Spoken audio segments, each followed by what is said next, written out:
नमस्ते, हमारा नाम है केतकी चिते और यदि आप इस चैनल पे नए हैं तो हम आपको बता दें कि इस चैनल पे हम philosophy, psychology, politics, judiciary, corruption, current affairs, फलाना ढिमका मिसलेनियस स्टफ के बारे में बात करते हैं। इकोनॉमिक्स और फाइनेंस के बारे में ज्यादा बात नहीं करते क्योंकि हमें खुद को उस बारे में ज्यादा जानकारी नहीं है।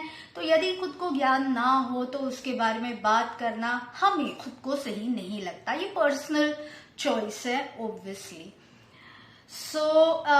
आज का टॉपिक क्या है? आज का टॉपिक एक्चुअली इंट्रोडक्शन है to a very bigger topic. Love जिहाद, इसके बारे में तो हम सबने सुना ही है।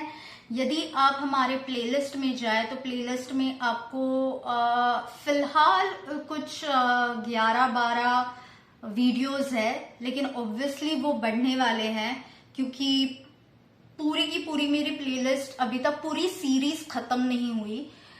लेकिन एक जगह पे ऐसे लगता है कि ये लड़कियां बेवकूफ है क्या, इतनी आसानी से फंस जाती है। माँ बाप बेवकूफ है क्या जो बताते रहते हैं कि नहीं मत जाओ एक मुसलमान के साथ, फिर भी ये लड़की जा रही है, तो लड़कियां बेवकूफ होती है। दूसरी जगह मैंने ये भी प्लेलिस्ट में, लव जिहाद के प्लेलिस्ट में ये भी बताया है कि हमारे सनातनी हिंदू जो लड़के हैं वो भी बड़े बेवकूफ है। उनसे लड़कियों से कैसे बात करनी चाहिए वो कभी सिखाया ही नहीं जाता, तो इसलिए वो बात नहीं कर सकते ढंग से, और वही मुसलमानों को सिखाया जाता है। काफी पेशेंस रहते हैं उनमें। यदि आप बचपन से देखें तो बचपन से हम ये फिल्में देखते आते हैं कि प्यार कैसे सबसे बड़ी चीज होती है। कयामत से कयामत तक मूवी ले लीजिए, ये एक मैं छोटा सा एग्जाम्पल दे रही हूँ कि इस मूवी में क्या बताया गया है। दो अमीर घर के मतलब लड़का लड़की होते हैं, लेकिन परिवार में झगड़ा है तो फिर वो अपने परिवार को छोड़ देते हैं और फिर लड़का लकड़ी तोड़ने लगता है, लकड़ी तोड़कर पैसा कमा रहा है और लड़की चूल्हे पे खाना पका रही है। यह है कयामत से कयामत तक, और आखिर में दोनों अपनी जान भी दे देते हैं। प्यार से बड़ा कुछ नहीं। वाव।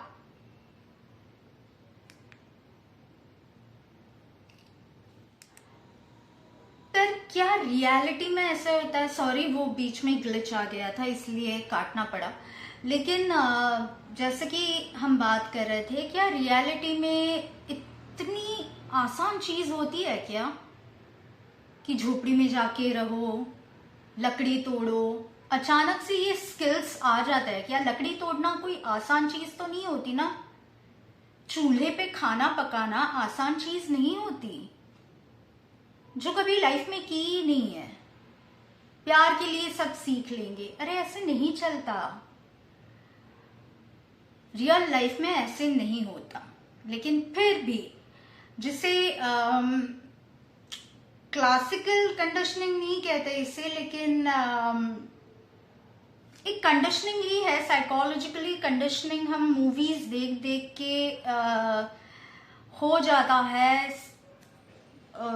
ऐसे हमें भी लगने लगता है, और जब उम्र छोटी होती है तब परिकथाएं अच्छी लगती है, और परिकथा सच हो सकती है मेरे लाइफ में, ऐसे सबको लगता है। और वैसे ही साइली सुरवे जो कि मिस इंडिया अर्थ फाइनलिस्ट रह चुकी है, उनको भी लगा था। ये केस काफी इंटरेस्टिंग है, और ये केस जो आपको अभी तक मीडिया ने बताया है वो खाली ऊपर ऊपर की चीजें बताई है, लेकिन हम डीप डाइव करने वाले हैं हमेशा की तरह, और आपको बताने वाले हैं कि ये केस जितनी दिखती है ना उतनी आसान केस नहीं है। टिप ऑफ द आइसबर्ग जिसे कहते हैं ना, उतना खाली मीडिया ने आपको बताया है। हम पूरा का पूरा आइसबर्ग यहाँ पे आपको बताने वाले हैं। तो शुरू करें।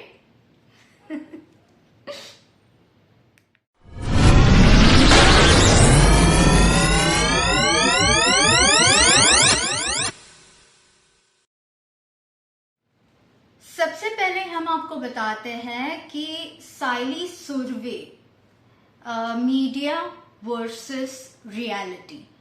मीडिया भले सोशल मीडिया हो या फिर, हालांकि एक्चुअली मैंने काफ़ी अलग अलग जगह पे भी देखा है कि उनको 2019 फाइनलिस्ट बताया गया है, लेकिन उन्होंने खुद जब पुलिस में कंप्लेंट की है उसके डॉक्यूमेंट्स मेरे पास आ चुके हैं। सो आपको पता है, जो एक्चुअली फॉलो करते रहते हैं मुझे, उनको पता रहता है कि मेरे पास जब तक पुलिस डॉक्यूमेंट्स नहीं आते तब तक मैं कुछ बात नहीं करती। So yes, keep following the channel, do subscribe. So वो आ गए हैं। तो media versus reality, social media में 2019 बताया गया है, लेकिन रियलिटी उन्होंने खुद पुलिस जब कंप्लेंट की उन्होंने, तभी उन्होंने 2016 कहा है। So she was miss India earth 2016 finalist.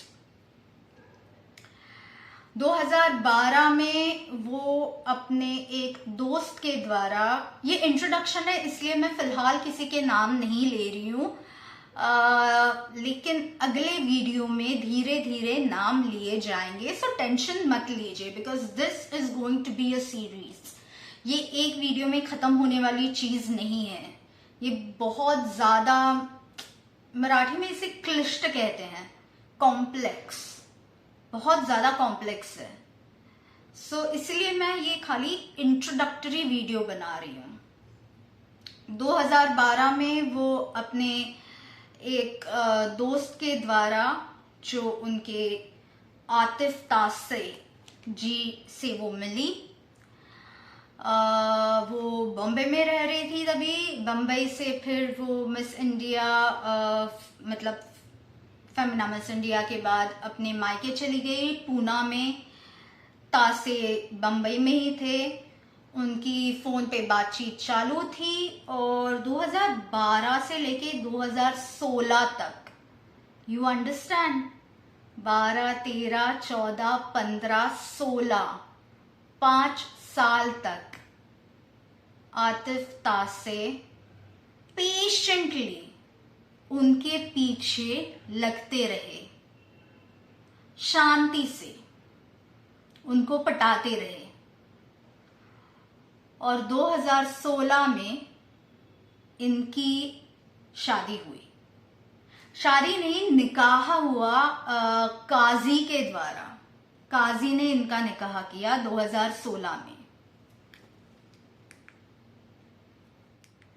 इनकी लीगल मैरिज, जो मैरिज डॉक्यूमेंट्स हम कोर्ट में जाके रजिस्टर करते हैं, वो 2017 में हुए। ओके, 5 साल तक ये इंसान उनके पीछे लगा रहा पेशेंटली। अब देखिए ये कैसी, मतलब हंसे रोए क्या करे, मुझे समझ में नहीं आया। 5 सालों में साइली सुरवे, मतलब of course let's not blame the victim here. हमेशा कहती हूँ मैं कि विक्टिम को ब्लेम नहीं करना चाहिए, victim blaming, because of course एक तरह का कंडीशनिंग किया गया है। क्या पता क्या क्या वादे दिए गए होंगे और व्हाटएवर, लेकिन साइली जी को उनके खानदान के बारे में, तासे खानदान के बारे में कुछ भी पता नहीं था। कभी पूछा तक नहीं कि आपके परिवार में कौन कौन है, आपके परिवार में लोग क्या करते हैं, कुछ नहीं पूछा। और ये उन्होंने खुद पुलिस कंप्लेंट में लिखा है कि उन्हें तब तक पता भी नहीं था कि इनका एक्चुअली परिवार क्या करता है क्या नहीं करता, एक्सेट्रा एक्सेट्रा। ये मैं ऑब्वियसली, जैसे मैंने पहले भी कहा, पता है मुझे, मैं रिपीट कर रही हूँ, लेकिन ये मैं अगले वीडियोस में धीरे धीरे आपको बताते जाऊंगी। आगे बढ़ते हैं। शादी मतलब निकाह हो गया, ओके, वहां तक हम पहुंचे, आगे बढ़ते हैं।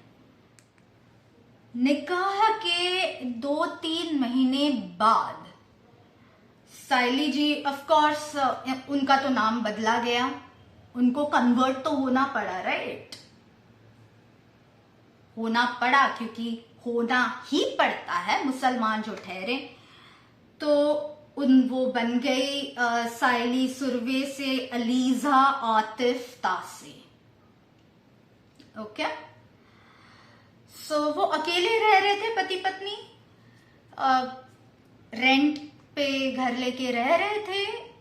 2-3 महीने में उनको पता चलने लगा कि पति के एक्स्ट्रा मैरिटल अफेयर्स चल रहे हैं, और उसके बारे में भी हम बात करेंगे। लेकिन जैसे कि वीडियोस आते जाएंगे, आगे आगे वीडियोस में हम अगले अलग अलग वीडियोस में उसके बारे में बात करते रहेंगे। तो जब उन्होंने ये पूछा उनसे, 2-3 महीने में ही स्टार्ट हुआ ये, तो शादी से पहले कितने प्यारे प्यारे से बात करते होंगे कि 5 साल तक उनका ये रिलेशनशिप टिका, okay, lasted for 5 years, which is a long time. And 2-3 महीने में ही असली रंग रूप दिखने लग गया। जब साइली जी ने ये कहा कि मैं घर छोड़ के चली जाऊंगी, तो उन्होंने कहा छोड़ के चली जाओ, कहाँ जाओगी? पुलिस में कंप्लेंट करूंगी। कहाँ? तो कहाँ पुलिस से कंप्लेंट करूंगी? पुलिस सर हमला सलाम ठोकता, यानी कि पुलिस हमें सलाम ठोकती है। अब पुलिस हमें सलाम ठोकती है, ये एक मुसलमान इतनी आसानी से कैसे कह सकता है? खाली तासी फैमिली के बारे में मैं इसके बारे में बात नहीं कर रही हूं। इन जनरल मुसलमान इतने कॉन्फिडेंट क्यों है? आते हैं उल्वे नारकोटिक्स केस पे। ये उल्वे ड्रग केस एग्जैक्टली है क्या?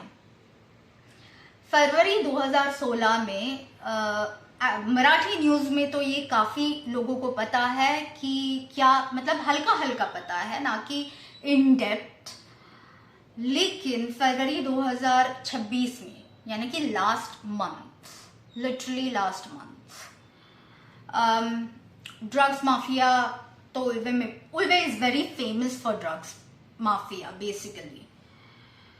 सो पुलिस को खबर लगी कि सेक्टर 11 शगुन चौक उल्वे में कुछ होने वाला है। एपीआई किरण मांडरे, असिस्टेंट फिरोज सिद्दीकी, अहमद राजा कुरैशी, अतुल जायसवाल एक्सेट्रा वहां पे पहुंचे। उन पे जानलेवा हमला हुआ। ये एक वीडियो जरा देख लीजिए।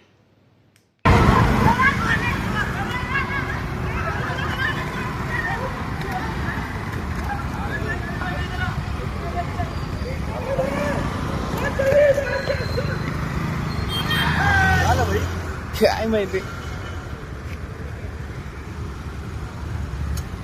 कुठली पोरं ती? जैसे कि अभी आपने वीडियो में देखा कि बहुत सारी हलचल हो रही है, किसी को कुछ समझ में नहीं आ रहा है कि एग्जैक्टली क्या हो रहा है।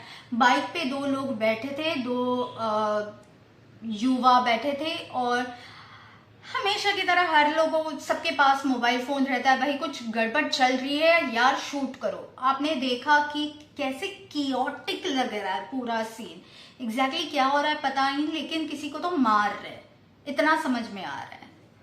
एपीआई असिस्टेंट पुलिस इंस्पेक्टर किरण मांडरे जी को, उनपे जानलेवा हमला हुआ क्योंकि नारकोटिक्स पकड़े गए। नारकोटिक्स पकड़े गए तो कौन से हथियार इस्तेमाल किए गए थे? चॉपर, तलवार, हॉकी स्टिक्स, गावठी कट्टा जिसे कहते हैं, ऐसी सारी चीजों से उन पे हमला किया गया। वो अस्पताल में भी थे। अक्यूज्ड कौन कौन है इस केस में? इस्माइल शेख, शाहिद खान, आयाज खान, आस्तिफ खान, महराज खान, निजाम, शोएब, ये अलग महराज है, और भी काफी लोग थे, लेकिन ये 8 जो लोग हैं वो सबसे मेन जिनके नाम कहे जाते हैं वो है।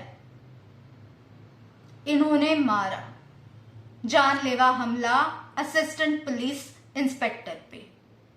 और ये क्यों हुआ?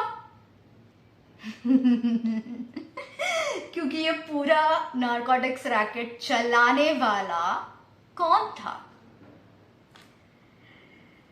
Uvula senior police inspector Arjun Raj. Senior police inspector ही चला रहे थे ये पूरा रैकेट। पुलिस कितनी करप्ट है इसके बारे में मैंने आपको इसमें भी बताया था, रमेश बार केस के बारे में भी बताया था। लास्ट वीडियो आप देखेंगे, उसको मैं टैग करती हूँ डिस्क्रिप्शन में नीचे। रमेश शेट्टी जो है, बांग्लादेशी लड़कियों का कैसे रैकेट चलाते हैं, बार ऑर्केस्ट्रा एंड एवरीथिंग, जिनका आई सीरियसली थिंक कि उनका लाइसेंस रद्द करना चाहिए।